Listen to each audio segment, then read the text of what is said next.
Hey, what's going on, beautiful jellyfish? It's Tracy. Thanks so much for taking a little bit of time today to hang out with me. I really appreciate it. Today I'm going to be doing my updated Rienne deck tech.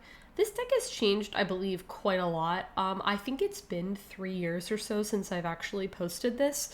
It might have been actually 2022. I don't actually remember the last time I filmed this deck tech. This deck has actually undergone a lot of changes. I've updated a lot of the mana acceleration in this deck, as an example. I actually do have a couple of cards in the mail, but this is when I'm filming the video, and I will be talking about a couple of cards that I'm going to take out. I actually do run 36 lands. I was kind of in this problem where I was trying to balance out my curve and all that sort of stuff because this is my most aggressive deck. It's trying to punch really, really hard and be really aggressive and get a lot of things out. This deck really, really wants to tempo, this deck really wants to tap, play your thing, It's very different from a lot of my other decks because it is so aggressive, number one, and number two, it's really a tap out deck, and I don't really have a lot of tap out decks. A lot of the stuff that I'm doing, I'm either running at instant speed or I'm running ways to make it so I can have instant speed. So I really enjoy this deck a lot. It's kind of plays different, I would say, every single time, in the sense of like the variety, I think, makes this deck really, really fun. I love Rienne. I'm really trying to capitalize off of that, off the multicolor things. I don't have a single creature in here that is not a multicolor card, so I am capitalizing off of that +1/+0, and then whatever that multicolor creature I control does, I get to bounce it to my hand at the beginning of the next turn step, which is so incredibly cool, making myself really hard to kill. So yeah, let's just jump into it. Let's talk about the mana base first off. As you guys know, the deck will be listed in the down bar below, of course. We start talking about the basics. The lands, so I have 7 mountains. Forgot what those were called for a second. I have 7 forests. And then I have 8 plains. Next up for our specialty land, first up I have Ancient Tomb. I got one of the Zendikar Rising, the Expedition, really, really, really pretty ones. And when I had this one, because I put that in Angels, I believe, and I was like, oh, what deck should I put this one in? And Paul was like, I think you should put it in Rienne, because the curve, it's a little bit on the higher side comparatively to, I think, a lot of my other decks. Yeah, Ancient Tomb, it's great. I have 2 of the fetch lands. I have Arid Mesa and I have Wooded Foothills.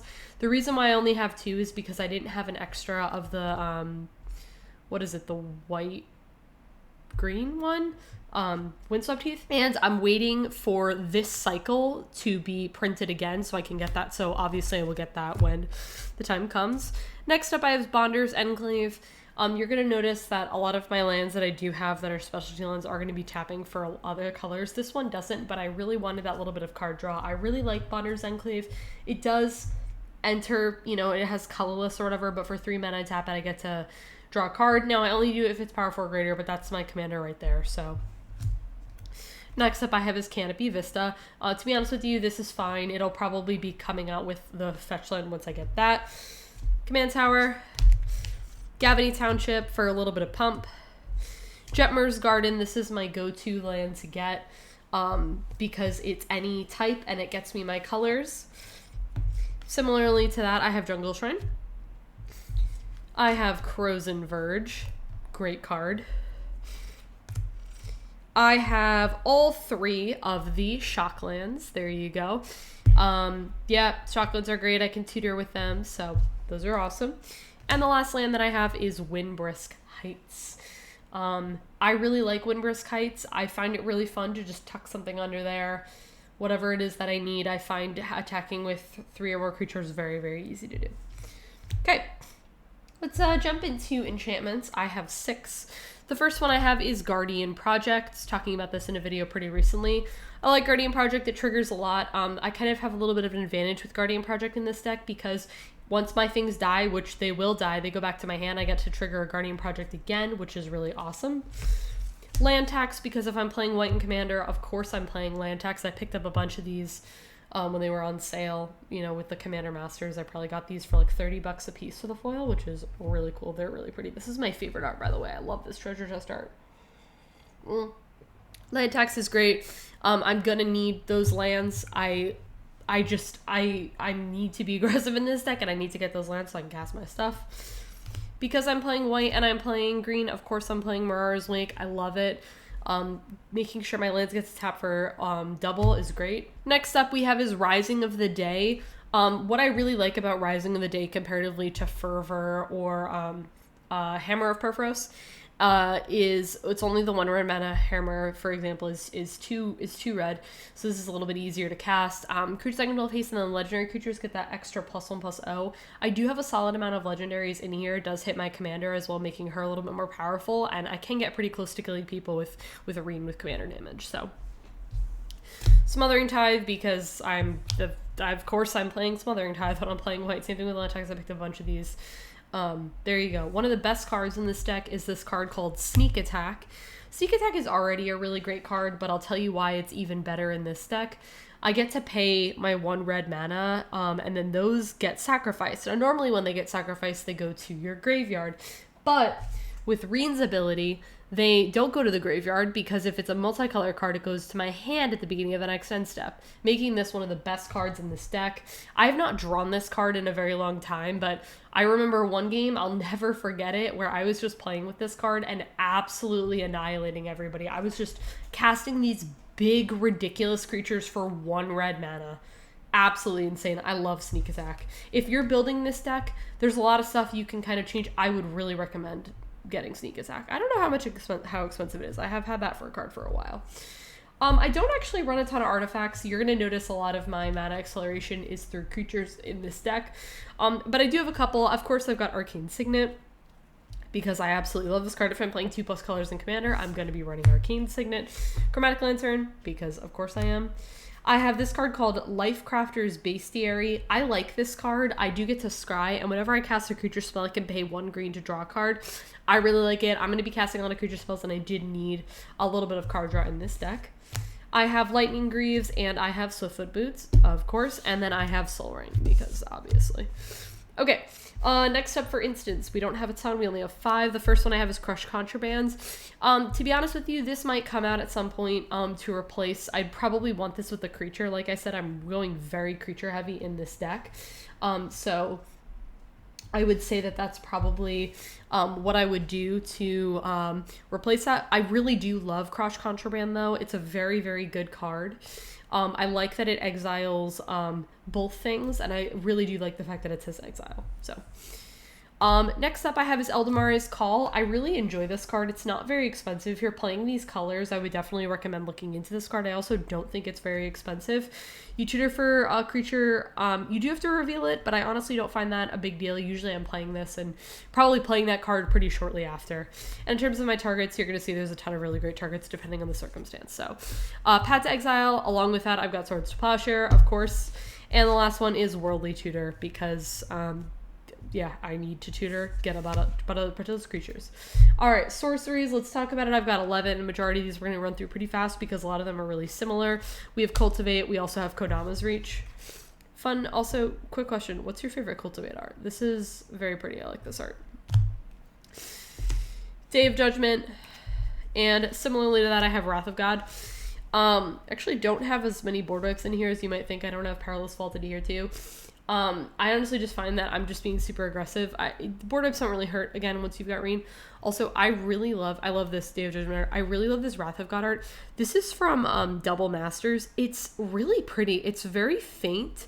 You can see the circle and you can see it obviously, but it is just so understated and I really love it. So anyways, Farseek, great card. Harmonize, draw 3 cards. Love Harmonize. I've got Nature's Lore, Tutor for a Forest, Rampant Growth, Skyshard Claim, one of my favorites personally, Sylvan Scrying. I will say right now I do have a lot of acceleration, as you're going to see. I am probably going to be taking one of my one of these out actually to replace it with a creature. I've been finding I've actually have a little bit too much. So just as a heads up, not to say that I don't love Sylvan Scrying. I do. I don't need it in this deck anymore. And I have 3 visits as well. Love this card. All right, next up for the best part. Yeah, truly the best part. We've got creatures. We've got 35. The majority of our creatures, they're all multicolors. Let's have some fun. First up, I've got Adriana. She's the captain of the guard. I love Adriana. I run this card in a lot of things. I run this card in my this is Rienne, hello. I run this card in my Marchesa commander deck as well, and I don't remember if I have this card in ladies. I haven't played ladies in a while, and if I don't, I need to put it back in here. I love Adriana. Everything gets melee. It's just makes this deck, puts it over the edge with that aggression, and I have quite a bit of things to pump my team, as you're gonna see. This is a card that honestly you might not have ever seen before. It's only ever been printed, I believe, one time, maybe two. This card called Argus Cost. So this says whenever it attacks, red creatures get +2/+0 and white creatures get +0/+2, making your team really, really big. There's a lot of ways to buff our team in here, as we've stated. This is one of the creatures that is gonna buff our team and put it over the edge, really. Basically, because our things are, you know, majority of them are going to have both of these colors, whatever, our team's going to get a little bit of a buff. So it's a great card. Next up, I have Aurelia, because of course I do. I'm really happy to be playing with Aurelia. Again, I think I might have had this in ladies. And again, ladies is just interesting because I can run a lot of different things in there, which is really fun. Makes the deck really fun to me. But I think I just took it out and put it in here. I love Aurelia. Getting that extra combat phase is just so incredibly strong.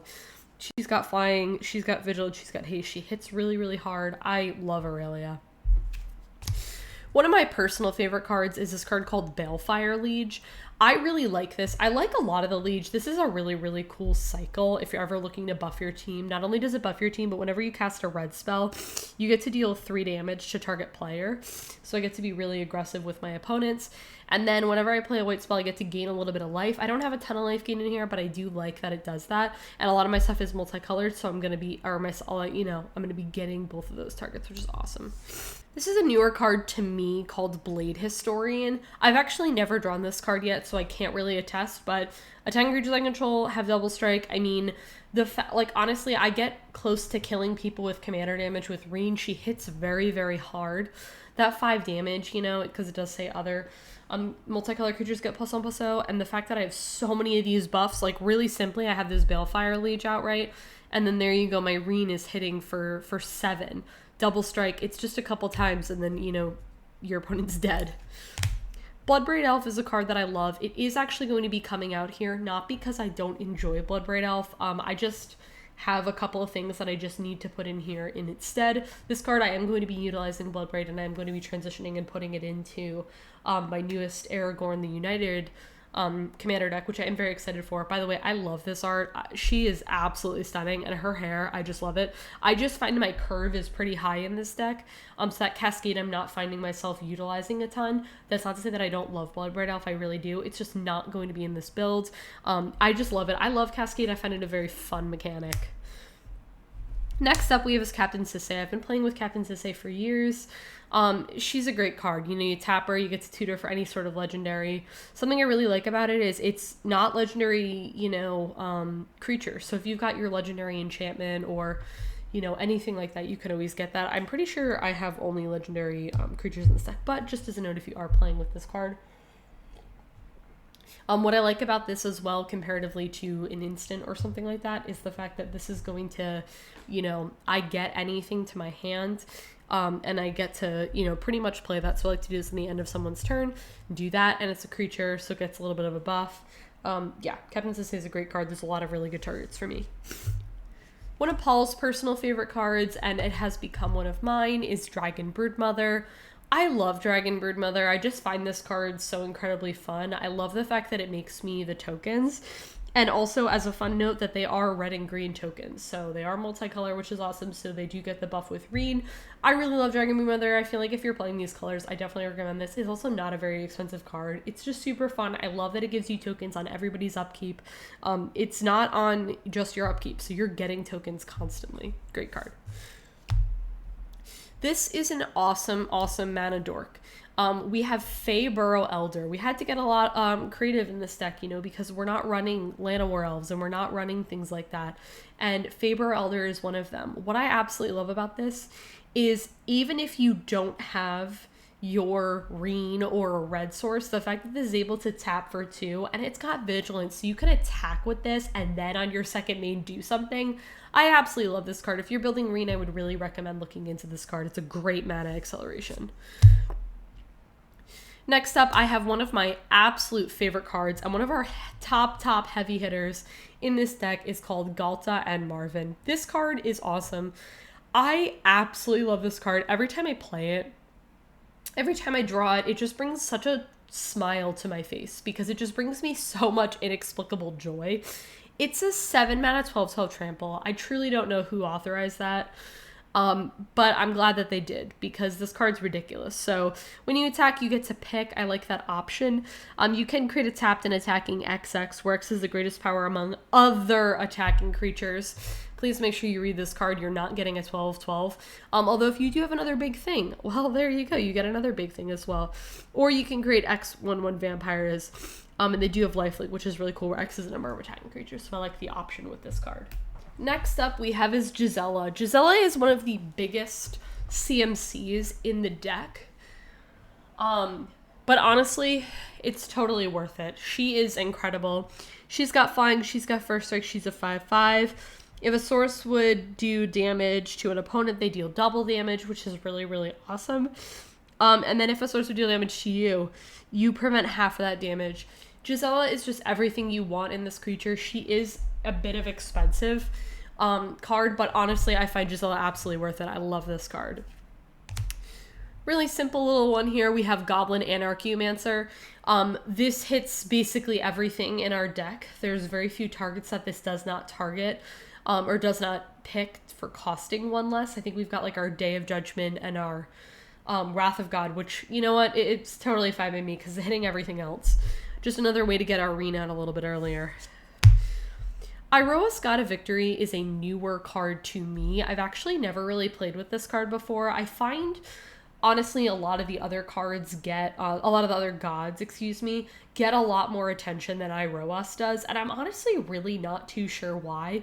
I picked up Iroas in one of our Card Kingdom orders, and I am really happy about it. I don't actually think I've drawn it since I've had it, but other creatures you control have creatures you control have Menace, which I just find incredibly good.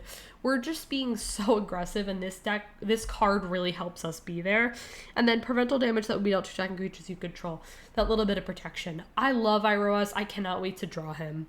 I've got like a lot of the gods in here, as you're gonna see. Jetmer is one of those cards that as soon as it was spoiled, I knew immediately that I had to have this card for Rienne. This card is awesome. So creatures you control get +1/+0 and vigilance if you have 3 or more creatures. As you can tell, we don't have a ton of tokens. It doesn't really matter though. We have a lot of creatures. Super easy. If we have vigilance, they get another +1/+0 and then trample, which makes our stuff even harder to deal with for our opponents. And then they get +1/+0 double strike if I have 9 or more. I've gotten really close, I think, to doing the 9 or more. I don't actually remember if I've done this since I've drawn this. I haven't drawn this card a ton, but the times that I played with it, I really love it. It gives us that buff. That vigilance is super helpful. That way I'm able to block with my things, and if they die, it's fine. They come back with Rienne. Jetmer, it's a great card. It's also a 4 mana 5/4. What's not to love? Karametra is one of my personal favorite gods, and it's one of Paul's too. He has a Karametra deck. I love Karametra. We are getting so many forests and so many plains with our Karametra. We're getting our fetches. We're getting that tri-land. If we don't have that tri-land on the battlefield already or in our hand or something like that. I love Karametra. If you're building this deck, I'd really recommend it. She's really not that expensive. This card's like $1 or $2, and I'd really recommend picking it up. If you're just playing these colors in general, she just gets everything. She gets you your lands, thins your deck out. Like, I cannot tell you guys how many times it's cast a creature, get a thing, cast a creature. And sometimes you're casting, like, we have a lot of cards. Like, we have some of our heavy hitters, like this is 4. But, like, doing this, making our stuff cost less, and then getting a land out of it is just an absolutely incredible thing to do. I love Karametra. I get her out as soon as I can, really. She's fun little fact about me in life. I don't really know Roman numerals well at all in my life. Which is really funny because the Saw franchise is my favorite franchise, and I consistently get Saw 4 and Saw 6 confused with the Roman numerals. Anyways, that's a me problem. I think this is King Darien the 16th. I primarily use this card because it's a it's a buff. It buffs your team. It's 3 mana. It's multicolor. It's perfect. I have used, I honestly, I can't remember this ability. It's a lot of mana, I will tell you. It's 5 mana, but if you've got like 10 or increments of 5, you can always do this more than once to put a Bustle Scanner on it and create a 1/1 human. You can also sack this. It is creature tokens you control, gain hexproof and indestructible, but it's got that little bit of protection. I like King Darian. I'm primarily using over the Bustle +1, but if you needed to, or you've really got nothing else to do with your mana, you got that option to put a token and make it a little bigger. So we have Knight of Autumn. I'm not running a card like Reclamation Sage, and I'm running a card like Knight of Autumn because it's going to destroy that artifact or that enchantment, or it's going to gain me life, or it's going to put those counters on there. For the most part, I'm using it to destroy an artifact or enchantment, but in desperate times, I have done this for 4 life. Do this, you know, this card gets destroyed for whatever reason, and then I get to bring it back, recast it. It's a good target to recast all the time. Knight of New Alara is a card that really, really, really buffs your team. If your stuff is those 3 colors, they're getting +2, +2, +3, +3. That sort of stuff is so great. And then the fact that your Rienne is now in 8/7, which is just so incredibly strong. I love Knight of New Alara. If you're building multicolor, stuff matters. I'd really look into this card. Not Fine Mystic is a fun little one. I love this card. It's a cheeky little mana dork. It's a little bit on the weirder side to cast because it is 1 of each, but I honestly don't really find that to be a problem. And then for 1, I just get 3 into my pool, and it is those colors, but I really don't find that matters. We are sensitive, as you might notice, with these colors. I really don't find that matters, and a card like this really helps. Next up, we have Ismaja, Berate Guard Protector. This is another little mana dork similar to King Darian, or not mana dork, sorry, team buff similar to King Darian. Other creatures you control get +1/+1, but whenever you have a land ETB, you get a 1/1. Now, it is white, so it's not going to get those benefits from those multicolored matters, those sort of things. I honestly don't really find that to be a problem. I really like this card. It is a little bit on the CMC side, but you're going to be playing lands. We have ways to, you know, with our Karametra, this card is just really, really crazy. I love Goad so much as a mechanic, and this card, Marisi, Breaker of the Coil, is funny. So not only your opponents can't cast spells during combat, which is really fun. I also like this. It's during combat, not your combat. So you're just kind of messing up your opponents a little bit because they're just not able to now cast spells during anybody's combat, which is just cheeky and fun. And then whenever a creature you control deals combat damage to a player, you goad each creature. Now, again, we're being very aggressive. I can send, you know, each one of my dudes at, you know, I can send, you know, I've got 3 dudes. I'm going to send 1 at each. So I'm going to goad every single one of those creatures. Oh, I love this card. It is so fun. Newer card that's come out this year, and I just talked about this card in a video, is called Mary, Esquire of Rohan. This card is awesome. It's a 2/2. It's got haste for 2. I love that this card is cheap CMC-wise. It's got first strike as long as it's equipped. That's really not the whole point here. The whole point is whenever this and another legendary creature attacks, you get to draw a card. I find this with either our Rienne or a lot of those other creatures we have. We do have quite a bit of legendary creatures in here. So I don't find that hard to get out. I really, really like this card. It's very cheap. I love that it's 2 mana. Mina and Den Wildborn, because we're unable to have a lot of cards like the mono green cards that do very similar stuff. So Mina and Den is our solution, kind of like how Knight of Autumn replaces our Reclamation Sage. This card, you get to play an additional land. There are moments that I do the second ability. It's not often. I also have this card in my Omnath deck. I really enjoy it.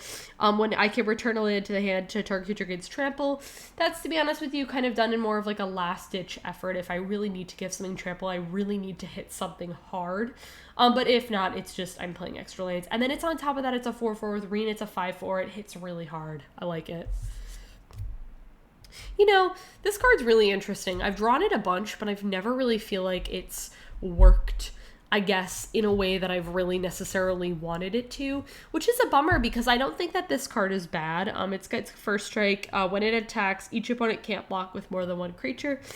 And when this is tapped, no more than one creature can attack you. It looks super good on surface level paper. I've honestly found just like, you know how some cards just every time you draw it, it just doesn't really do a lot? That's kind of how I feel about this card, which is kind of a bummer. I would say this card's probably on the chopping block. Again, not because I think it's bad. It just has never really been a card that's worked for me. Whenever I've drawn it, it's just never been super helpful. And I find with, you know, if I'm going out because more than one creature can attack me, you know, I'm clearly being the problem and I'm okay with that, so. Qasali Pridemage is another card that is probably going to come out. I just found, you know, the Exalted, I'm not attacking with one creature. Like, it's just not happening. I'm always going to be attacking. It's really in here for the sack to destroy the artifact or enchantment, and then I do get to bring it back. I honestly just don't really find it needed. I might end up replacing this with Aura Shards. I kind of just wanted this to be a creature, but I might re-put Aura Shards back in here after kind of thinking about it. I do like Qasali. I just find that I'm not really capitalizing off of it, I think, a lot. Yeah. Next up we have is Radha, Heir to Keld. I don't often find myself using that double red that I get when she attacks. Not really doing a lot of combat tricks. We're not really doing things like that because that mana will fade. But I'm really finding this as just a simple, I tap it and it adds me a green to my pool. There's a couple of cards like this that we'll talk about. This is just one of the ones that I would recommend. I also have, and I just talked about this card in a video, which is Ruby, Daring Tracker. This card's awesome. It's 2 mana. It's a 1/2. It's got haste, which I love. I get to play this card and immediately tap it. I've got access to an immediate mana dork, which I love. And then when it attacks, if I control a creature with power 4 or greater, it gets +2/+2. And then with Rienne, she turns into a 4/3, which is honestly pretty ridiculous for 2 mana when you really think about it. I like that this card's got the versatility. It attacks me if I need to, and it's gotten those bits of damage, or it's a mana dork. I love it. Next up I have is Rurikthar. You know what? I know not everybody likes Rurikthar. I'm honestly a huge fan of him. He really does expedite the game because now you really have to ask yourself, is your whatever really worth 6 life? I feel like I can get away with really not casting my artifacts, my enchantments, my sorceries, my instants. I don't have a ton of those anyway. The fact that I get to, you know, just play my creatures, which is what I want to be doing anyway. And then, you know, I'm playing my creatures, and then I'm making my opponents, you know, have those 6 life, you know, every single time they cast their non-creature. And it attacks each common and field. It's got vigilance, it's got reach, it's a great attacker, it's a great blocker. I love Rurikthar. We opened this in a pack, and I was just like, you know what, let's just throw it in here. Next I have is Samut, Voice of Dissent. This is a cool card. I like Samut. She is a 5 mana 3/4. She's got flash, she's got double strike, vigilance, and haste, so she hits hard, which I love. And then I get to untap another target creature. And then, you know, my stuff gets to hit. I can always untap another target creature, so anything that I have that, you know, I've attacked with, I want to unblock with. But other creatures I have control having haste just makes this card really, really cool. I like Samut. Steward of Valeron. It's a mana dork. It's simple. It's got vigilance too, so I can attack with it, and then it just adds me to green to my pool. Not a whole lot to say there. This card I haven't drawn in a really, really long time. You know how some cards you just like never draw? This is my card for some reason. I don't think that this card is bad. I want to draw it. I'm excited about it. It's a 4 mana. It's got vigilance. It's got trample. When it attacks, all other attacking creatures usually get +1/+0. And then red gains trample, and I get to untap each other white attacking creature I control. So the majority of our team are going to get some sort of buff, and they get a little bit bigger, which I really like when this attacks. This is a card that will be coming out, Vexing Shusher. It's cheeky, it's cute. I honestly just don't really find I need it. It's a fine card. It can't be countered, and then you can tap a red or a green, and the spell you control can't be countered. I just don't really find myself needing it. I find a lot of times it's just a dead draw, and it's unexciting. If you're playing with a lot of counter spells, I'd recommend it, but if you're really not, I really just don't find myself really needing it. So this is going to be one of the cards that, once I get the cards in the mail, which I can talk about at the end of the video, what cards I have. Then I have Xenagos. I absolutely love Xenagos. I find Xenagos so incredibly fun. It brings me back to my modern days, back when I played Xenagos in my Bloom deck. I absolutely love Xenagos. Him and like your Galta and Marvin, absolutely ridiculous. Him with really anything. I mean, you target your Rienne, she's a big flyer. Again, people got to be watching out for your commander damage.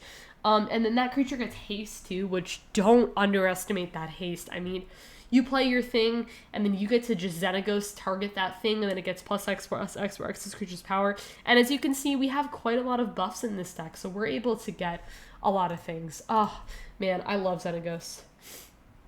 Next up, we have this Zakama Primal Calamity. As soon as this card was announced to be spoiled in Commander Legends, I believe, I scooped one up. I have not drawn Zakama yet, I don't think, or have not played with it yet, but I've seen Zakama being played in the past, and this card is a house. It's got Vigilance, it's got Reach, it's got Trample. When it enters the battlefield, if you cast it, you get to untap all lands you control. Free 99. I love it. It's one of the highest CMCs in the deck. I think it is the highest CMC in the deck. I don't care. For 3, I can deal 3 damage to target creature. I can just return a threat to enchantment, or I can gain 3 life. I love that flexibility. I love Zakama. I cannot wait to draw this card. And the last card in the deck is Zerta. Very, very simple. What's cheeky about Zerta is you could just, tap it anyway, even if you don't need the mana, because you just get to deal 1 damage to each opponent, which is great. So, yes, and just really, really quickly, I do have 4 cards that I've ordered for this deck that are in the mail. I'm going to take out that Vexing Shusher, I'm going to take out the Bloodbraid Elf, a land, and something else. One of the cards I've got is Eowyn, Fearless Knight. I love Eowyn. I have it in my Marchesa deck. Basically, you get to exile a creature as long as it has more power than it. And then that happens, and then I believe it's legendary creatures gain protection from those colors. I got a Whitleaf Liege to buff my team a little bit. I have the new Kutzal card, which is your opponents can't cast spells during combat, is what I believe the wording is. And then if you attack with a creature with the power greater than the toughness, which is our Rienne, as an example, you get to draw a card, which is really cool. And then I have Yasharn Implacable Earth. It's just a mana acceleration. It's just a battlefield. You gain a forest and a plains. It can't attack or block unless you have, I think, 7 or more lands. It's a very, oh, no. It's players can't gain life or cast spells to activate abilities is what I believe it does. So I have those cards. I also need to buy a Shamanic Revelation for this deck. So a couple of tweaks that are coming. I also might want to put in, I'm blanking on this card. What is that card called? It's 6 mana. It's you draw cards equal to the greatest power among creatures you control, and then you get to put something with CMC 5 or less, I believe. That's also gonna be on my list because I do need a little bit more card draw. That's right now what my deck is lacking a little bit of. So guys, I really hope that you enjoyed this Rienne deck tech. I really like this deck. It's definitely really fun, and it's undergone quite a lot of changes, and it's been working out a lot better. I'm just undergoing a couple more just to kind of get the deck in tip-top shape, and I really am happy with the majority of it. There's just a couple things that I wanted you to really put it over the edge. So if you enjoyed this video, go ahead and give it a thumbs up. Subscribe to my channel if you're not already, and I'll catch you on my next one.